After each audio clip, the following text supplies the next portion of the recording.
Why so negative? I mean, really, why so negative? Like, I don't really understand how the ball python or the reptile industry differs from any other industry or hobby that goes on, right?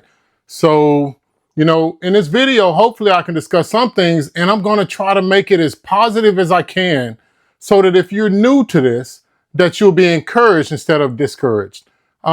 Take a look. Let me know what you think, but I hope it's something that you can use.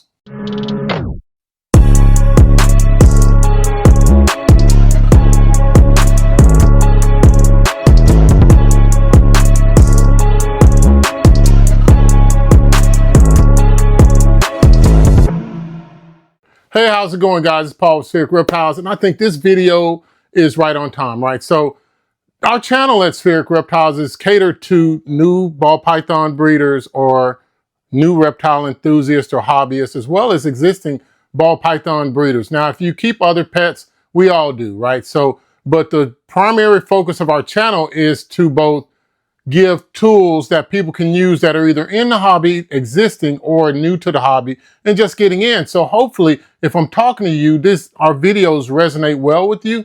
But let me talk about the hard truth. So I've watched a couple of videos, and people tend to skirt around the issues. I mean, they avoid it like the pink elephant in the room.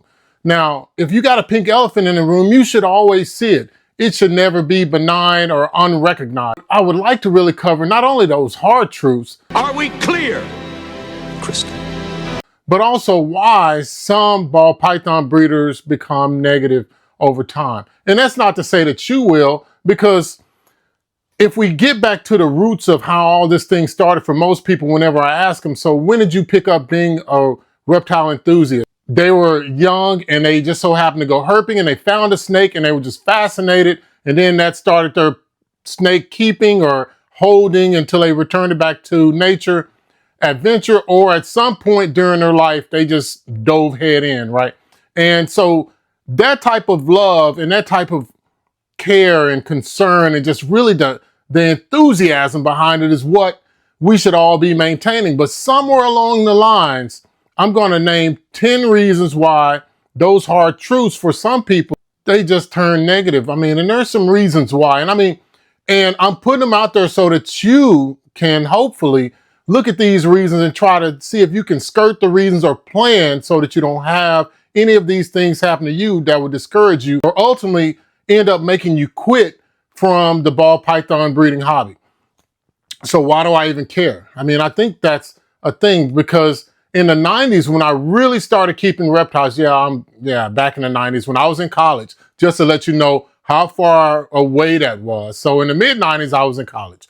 And corn snakes were the rave. You could find corn snakes. I mean, all these different pattern morphs. You could find king snakes, all these different pattern morphs. And to some degree, king snakes remain, but the corn snake has really dwindled down a lot. And so I would hate to see that happen with the ball python. And right now there's over 8,000 different color combinations or pattern morphs that you can get from ball pythons. And imagine if that were to go away. So it could very easily go away because as breeders, if you're new to this, but if you're existing, you know what I'm talking about. You're going to keep those animals that appeal to you most. And then you'll end up selling the other animals that aren't as appealing to you because you're actually building towards a project and you want to keep cool snakes too, right? And that's part of it. When you get to breed as a new breeder, all the animals that you really like, the ones that really do it for you, you get to keep. No one can tell you that you have to sell them or get rid of them unless you just decide to quit. And this is why I'm making the video, to hopefully keep people into it instead of having so many people quit. Let me talk about this because this is a sensitive subject and I want to talk about the number of ball pythons. So when I started tracking the numbers for ball pythons, and I use Morph Market data, which you can see the links for Morph Market in our description. In 2023, there were over 47,000 ball pythons at the end of 2023 on Morph Market that were for sale.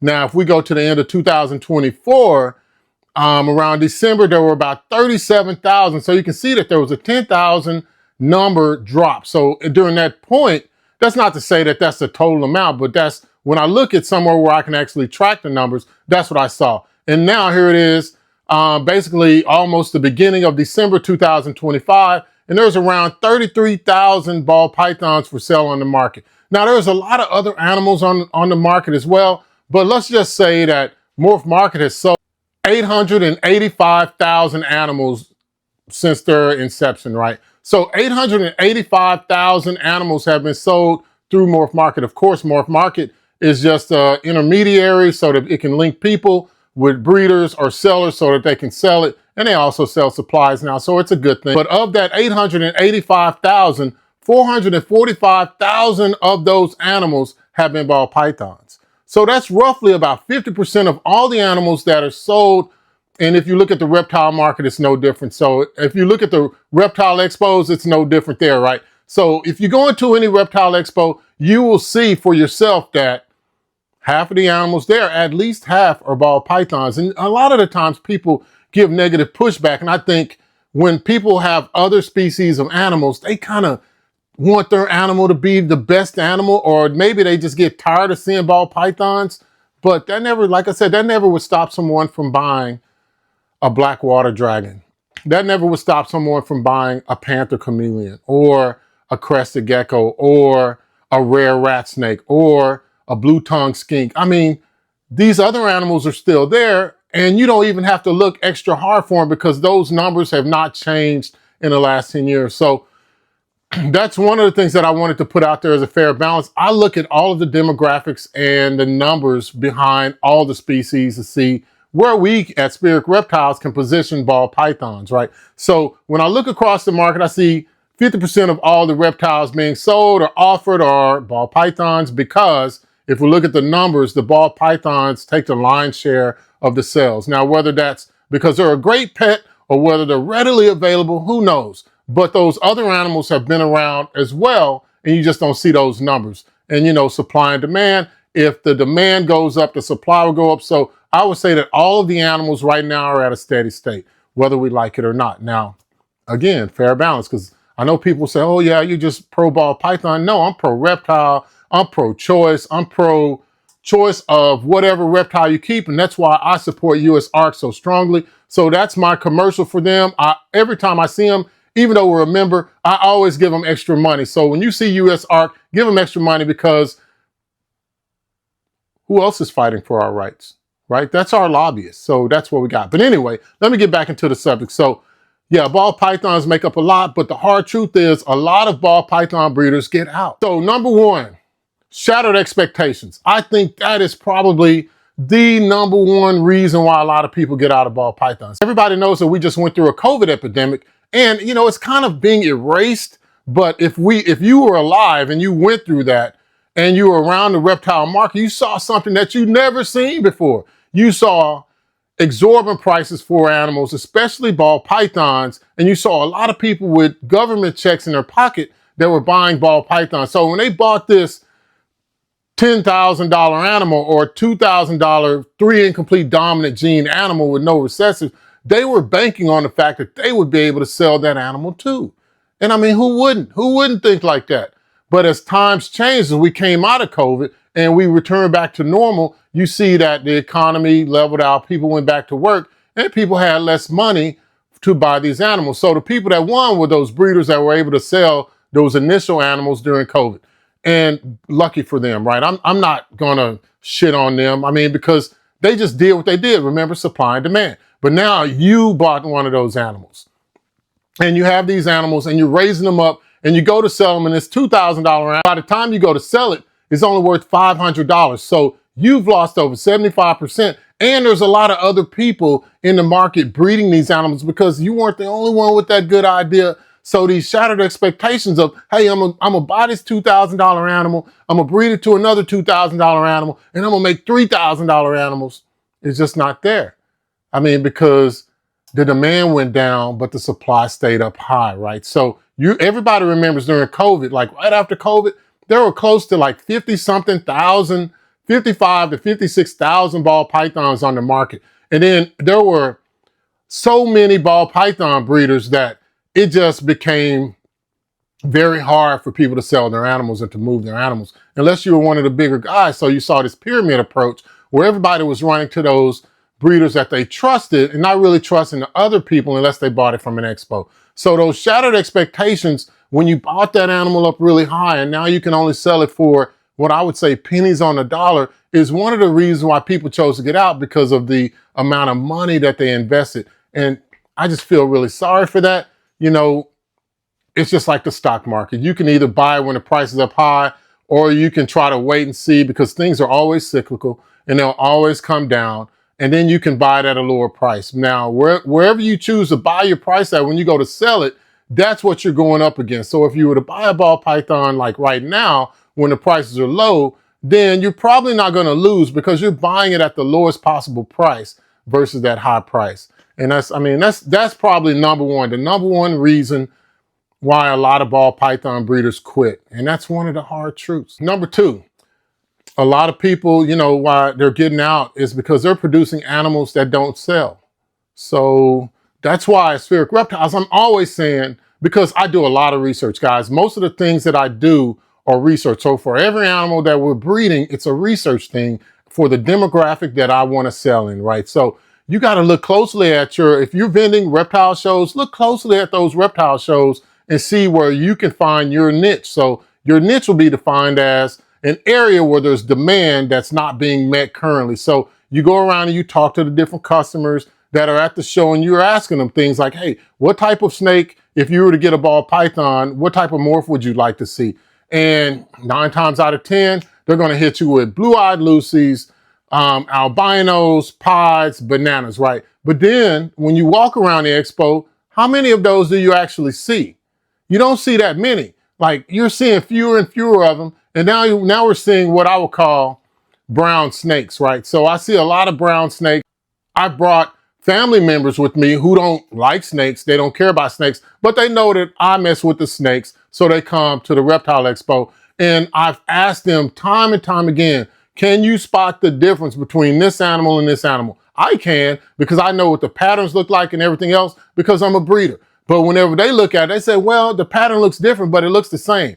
But then whenever they see that blue-eyed Lucy, it's like, wow. So when we do these reptile expos, we got to pay attention to those animals that the customers want. Now, even if your own project is moving in a certain direction, just realize the people that are going to give you the money may not feel the same about the animal as you do. We're not talking about care, because they might actually care passionately about the animal's care, because I have coworkers that have bought snakes from me now, and they care about their ball python because it's pretty. It's something that they want. And they don't really know the pattern morph. They just say it's a cool snake, just like when they look at their veiled chameleon, or if they have a bearded dragon, they just say, oh, it's just a bearded dragon, or it's a cool chameleon. I mean, that's the way the majority of people think. The majority of people are not specialized in their animals. They just want them, and they love them, and they do all these things. But if you're making snakes that don't sell, that's one of the reasons why some breeders turn negative, because they end up with all this extra stock, and it's costing them money, and it's costing them time, and it's frustrating when they don't get to sell it. Now, that's not what we want. If you're a new breeder, just pay attention. That's all I'm asking, is just pay attention to what's selling. So you can look at Morph Market, and you can see the things that are in the least numerically, right, for the pattern morphs. And you can say, ask yourself 1 or 2 questions. Okay, so is it not a lot of them because people don't want them, or is it just not a lot of them because breeders aren't producing them? And then if you determine it's in this other hand, that there's not a lot of them because breeders just aren't producing them, then that could be a viable project for you. And then you match that with your reptile expos in your area, since we have so many reptile expos now, and just see how it works for you. For number 3, and this is a very good reason why people turn negative, is that they compare themselves to the big breeders. So I'm talking about, they compare themselves to the Canovas. They compare themselves to the Aussies, the custom scales of the groups. I mean, these people that produce a lot of ball pythons. So, I mean, and it's hard to compete with them, because like, these people have been in the game for probably 20 years. And so the things that they've developed and the things that they're showing you, they're always thinking about being ahead of the curve.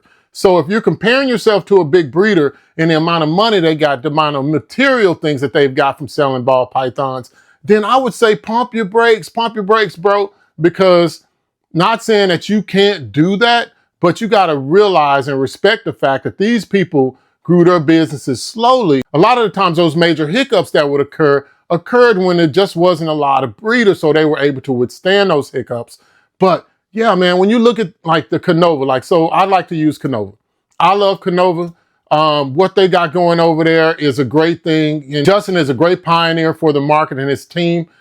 They are just incredible. Chase, Summer, the entire group, they're just incredible. They're incredibly professional. They are what we should aspire to be. But to say that we can just now start out in our homes, like for us, in our dining room, and then jump to a 2-facility operation that's selling, you know, all over the world like Canova, that's a lot, bro. To get to that level, if you think about it, if you were to start out at an entry-level position and then say that you want to be vice president of the company or more in 5 years, 10 years, I mean, that's really aggressive. So what I would say is that don't be so ambitious. Really focus on the small things first. So the planning, what animals sell, making sure that you buy your animal at a price that you're comfortable with, making sure that you have a good feeder source, you know, doing all those logistical plannings, learning how to take care of inventory, whether it's your snakes, whether it's your coconut husk, your bedding or whatever, your lights, your rodents. I mean, make sure that you got that stuff down packed, and then you can start building slowly but surely. And when you start to build slowly but surely, you can always see ahead instead of falling into that cliff that drops you down to the floor. And you can also see what you've done going back behind you so that you know where you came from. For number 4, and I think this is key, that, you know, since we have it out there, you know, I'm just going to tell you, number 4 is a lack of marketing or social media presence, right? So a lot of people that are in the ball python industry as breeders, they don't have a social media page, they don't have an internet, they don't market in any kind of way. And so what I mean by that is the reason why we at Spheric Reptiles started using YouTube in the beginning, just when we were even starting out just buying animals, acquiring animals, we went ahead and got the website, we did all these things. And a lot of people said, oh, why would you do that? And my thought was, if I do it now, when I don't have a lot of clutter and a lot of things on top of me, I can learn it. I can do all that I can before I actually have to start breeding animals and pairing up animals and putting animals or eggs in the incubator, and then dealing with those hatchlings. Like, we got all these hatchlings. And so the one thing we were able to do is catalog that. And when you use YouTube, Instagram, Facebook, TikTok, you can load your media for free. And unless they just get rid of that media, like unless YouTube goes out of business, which I don't see that happening anytime soon, you got a free media storage just for your journey. So even if you didn't succeed in social media, now you have for your family or those that you can tell your friends, hey, look at what I'm doing, and then they can look in the comfort of their own homes or on their phone. But a lot of people, when you don't have social media or any marketing, just anything, so show your pairings, show your hatchlings, show your failures, show all of these things. And what that will do, the more you show, the more confidence people can have with your product, right? And it doesn't matter if it's snakes, if it's cars, if you're selling knives, if you're selling boats, if you're selling cabins, if you're selling Airbnbs, whatever you're selling, the more likely that you show it, like the goods and the bads, then the more likely someone will trust you. So I just encourage you, if you're not doing social media, go ahead and sign up and start shooting some videos, even if you don't put them out there. Just keep them private, and then when you get enough videos, then maybe you can put them out, and then the ones you don't like, you can remove as well. But having that social media and that marketing presence definitely helps, especially when people don't really like going out. Like, Amazon wouldn't be so big if everybody still wanted to get in their car and go to Walmart and Target, right? So the better your social media presence and links to a way for them to get your product, the more likelihood that it is that you will succeed. But because breeders don't have this, a lot of the times, then they get bitter and they get negative. And so I'm just encouraging you, if you're new or even if you're existing, to just really just ramp this up and get this going however you got to. Like, you don't have to do a video every day. You don't have to do a video every week. How about once a month or once every 2 weeks or something like that? You either post to Instagram, TikTok, Facebook, or put something on YouTube. You don't have to do a long form video. You could do a short and just see how it works for you. All right, number 5. So number 1, I said, you know, just this not getting what you want to get out of it. But number 5, I think, is probably the realest thing. So this is one of the hard truths. This is the hard truth. There are some financial pressures on you if you haven't prepared for breeding reptiles, right? So when you have, just say, 30 reptiles and you're just feeding them, you're not pairing them. And say you got 20 of them are females and you breed all 20. So if they have 6 babies apiece, then that's 120 babies that you got to feed. So you were feeding 30 or 40, and now you're feeding 120, right? And so that's exponential. So if you haven't financially prepared for that with your infrastructure, with your rodents, with being able to keep inventory on who's fed, who you're pairing, which of the hatchlings need a live hopper or rat fuzzy, and then which ones have converted over to frozen thawed.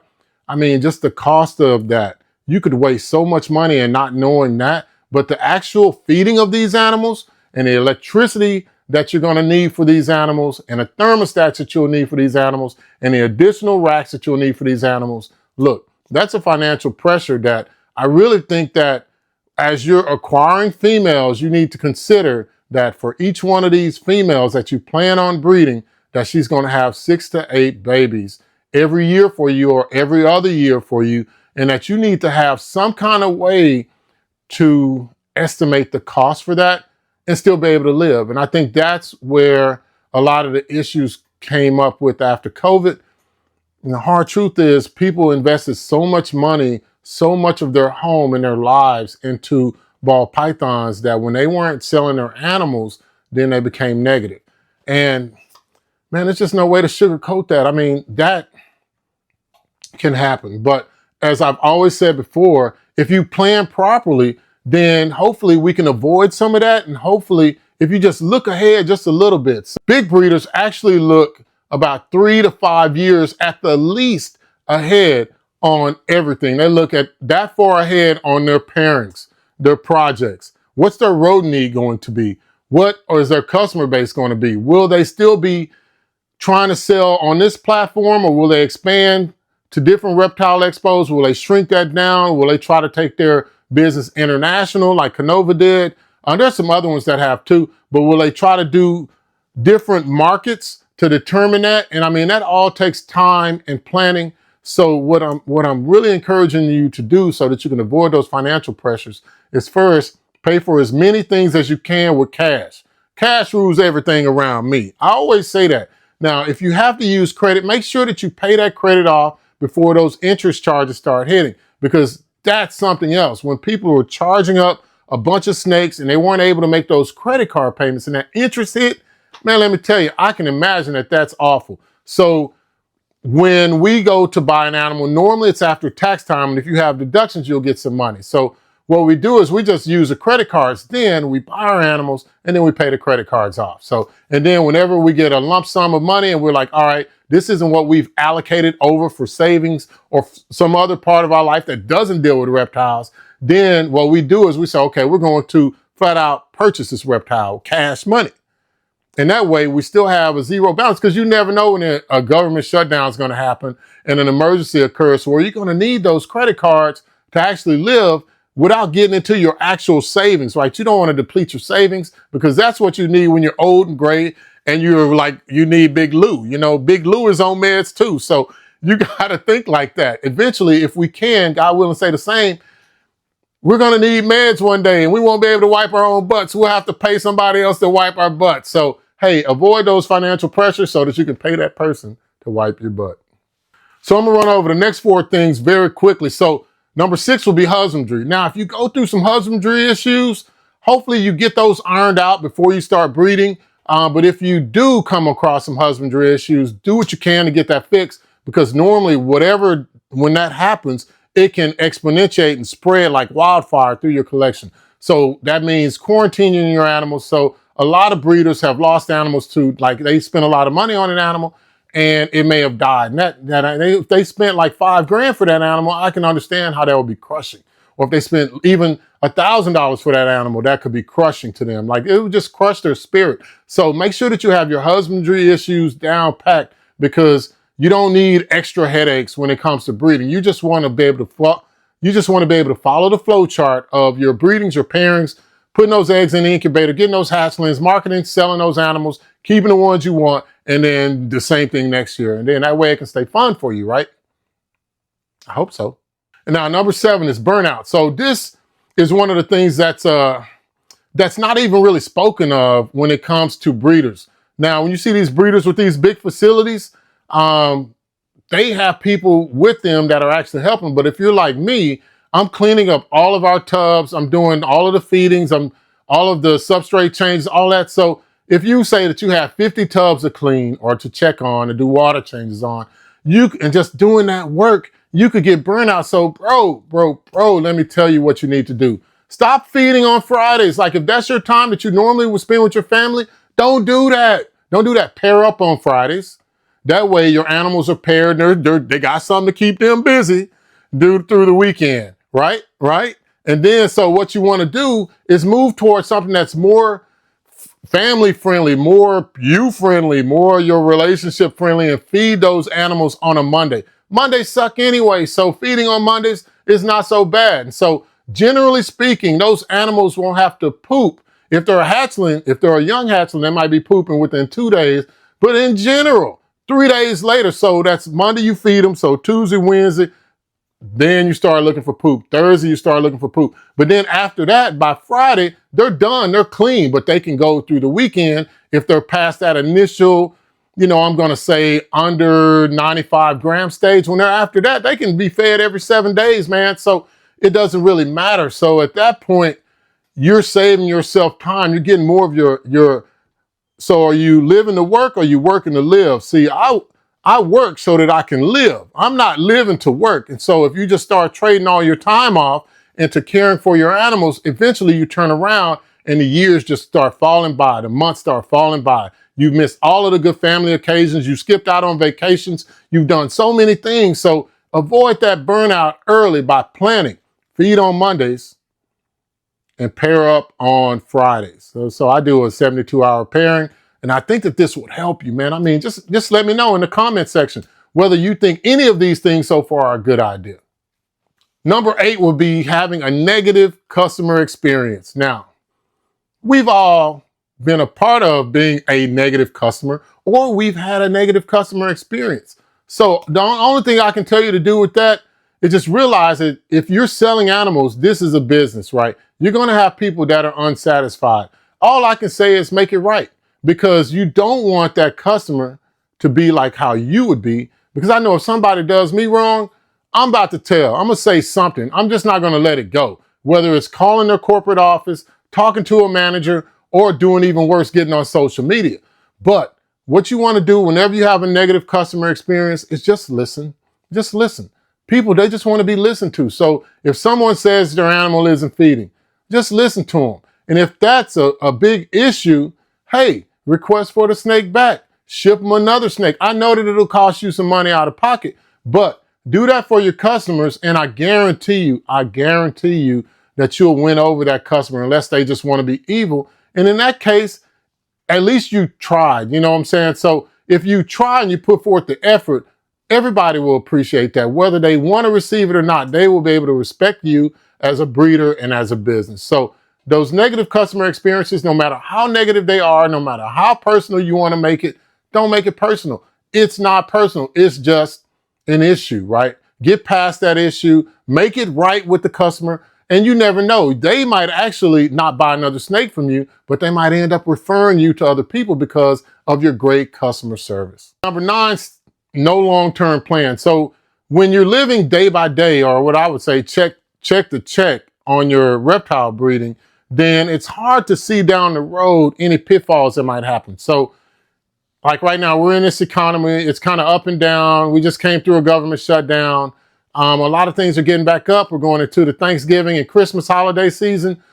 These are generally either extremely happy times or extremely sad times. But be able to look past that. So I'm going to say right now at Spheric Reptiles, we're already thinking about the end of 2026. Now, we don't know if we'll be alive during that time, but I got a plan for being alive at 2026, 2027, 2028. For our snake breeding plans, that's how far out we are. We're out to 2028 from not only the hatchlings that we have, but the next hatchlings, the animals that we will acquire, and those other animals. So we have a way to plan to where we're moving around, we're deciding, all right, we're getting out of some projects, we're going to try to add more to a project. So I need for you to just scribble this stuff out on paper, take a picture of it with your camera phone. That way you always have it, because when you just write it on a tablet, who knows what'll happen with that thing. So have that long-term plan, and then that will increase your likelihood of success, and it will reduce your amount of frustration.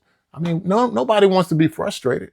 And the last thing, and this is the very last thing, guys, and these are all the hard truths, is that some people just lose passion, right? So that same passion that they had in the beginning when they were going up, lifting up rocks, finding garter snakes or bull snakes or rat snakes, when they were just walking on a trail, some kind of way, you know, life changes. And inevitably, this is the one that is unavoidable. You don't know what will cause you to lose your passion. But hopefully these things that I've discussed and some solutions to them will help you to keep your passion and stay in your lane. So don't get too big too quick. That's the number one no-no in business. Always realize your goals, stick to your plan. The animals that you love, keep. The animals that you aren't working towards a project or are just not for you, sell them. I mean, there's a market for all animals, so whether they're for pets or for breeders, right? So if you lose your passion, come up with an exit strategy or a contingency plan so that you can liquidate your animals to someone that will be responsible with them, because it happens to everybody. So I'm breeding ball pythons. Now, if something were to happen to Lynn and I, my family would not want to take care of these ball pythons. So I do have a contingency plan for these animals and people to call and contact for these animals in the event of a real emergency, right? I don't see me losing passion because I did take some time off during a marriage that I didn't have any reptiles. But, you know, now I'm back at it and I know what I've gotten into. So I'm very, very adamant about how big we'll get, what we'll breed, how far and how long we want to breed, and, you know, just that kind of stuff, guys. And that's what I'm encouraging you to do. I covered 10 things. Hopefully that's something that will encourage you so that you're not turning negative as a ball python breeder, right? So these were some hard truths, and hopefully I put them all out there. Hopefully the video wasn't too long. If this is a video that you like, please like and subscribe to it. Comment and let me know what you think. And if nothing else, guys, enjoy that time that you spend with your reptiles because it's fun. And definitely cherish that family while you have them. Thank you.